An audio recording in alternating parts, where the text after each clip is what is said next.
India is considered the most successful preaching area in ISKCON today. And North America is considered the least successful. What is the difference? In a word, brahmacharis. India has them, and they are the secret to India's preaching success.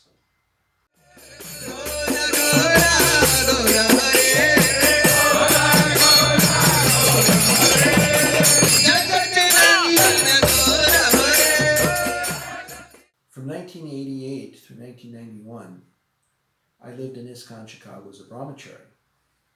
And in those days, brahmachari meant full-time engagement in Shravanam and Kirtanam, hearing and chanting, and some practical service in the temple or on Harinam and book distribution. That was brahmachari life in those days. If you were a householder, even if you lived in the temple, not all of your time could go to preaching, as was the case with the brahmacharis, because you had a material life. You had a wife to take care of, you had children, sometimes you had a side hustle. You had to make little money to supplement the income, the stipend that you get from the temple and so forth. So anyway, the community in Chicago was itself special because we had a small crew. We had maybe 15, 20 full-time devotees, and some of those were Indians. The Indian devotees took care of the Indian congregation, and because in Chicago we had a large congregation, they completely, 100% took care of all of our financial needs. They paid all the bills for the temple, and that meant the rest of us could go out and preach to the non-Indians without having to worry about doing any sort of collections to maintain the temple. So we were free to take a book bag, we could go to the airport, we could go to the subways, we could go to the streets of Chicago, we could go to the suburbs, and we could preach, and we did. So it was a wonderful arrangement, but it was transitory. And why it was transitory was because almost all of us had a certain material desires that we wanted to fulfill. So some of us were married, young Grahasta couples with children who were like 2 years old, 3 years old, and by the time they were 4 years old, they started thinking, well, it would be nice if my child could grow up with other devotee children and we could be in a community of other ISKCON Grahastas. So they went away. Others, we went away different, either we blooped or we also in time got married. I had a desire to go to India, and also marriage was somewhere in the back of my mind. So I also left. And when we left, the preaching had to be curtailed. Of course, the replacements who came after us, they continued to preach somewhat, but that community we had didn't stay together because we had our own material desires to pursue. So what else happened is that in the wake of the zonal acharya, the dismantlement of the zonal acharya system because there's so many abuses by those leaders, and then after them, you had a whole cohort of renunciate sannyasi gurus who also fell down, and that created more problems. And then you had the Gurukul child abuse scandals after that. And so after all that, not too many devotees in North America were very excited about creating more renunciates.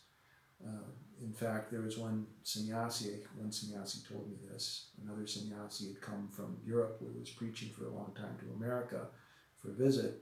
And then a Grahasta devotee went to him and said, "Maharaj, when are you planning on falling down?"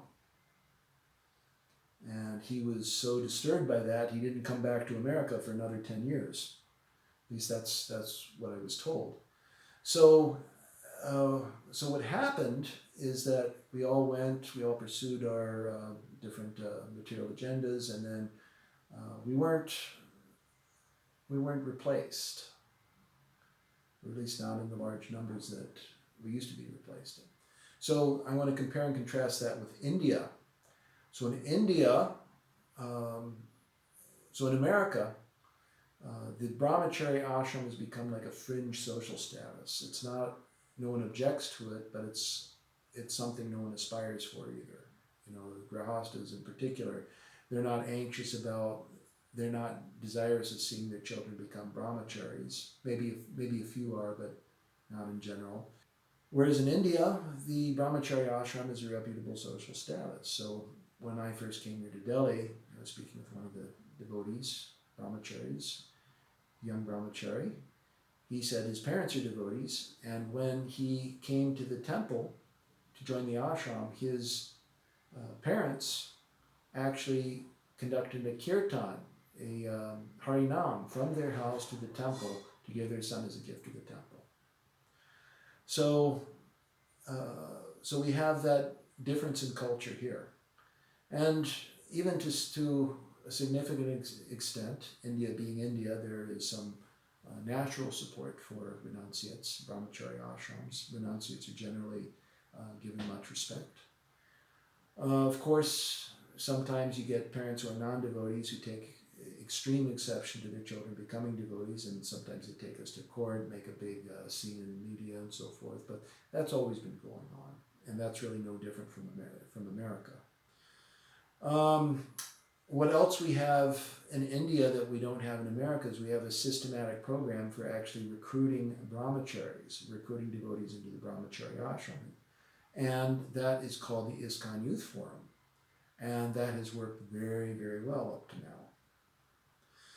So it's not that you have to do something different in America to attract people again. It's not that you have to have female Diksha gurus because people don't like us, because we don't have female gurus, or you just have to make brahmacharis. You know, that's it. And that's exactly how it was in Prabhupada's time. So so you have to get your, if America wants to get its preaching back in order again, it has to get its brahmachari order back in. The grihastas are just not going to do the heavy lifting. It's going to be your brahmacharis, your renunciates. You got to get your brahmachari ashram back in order again.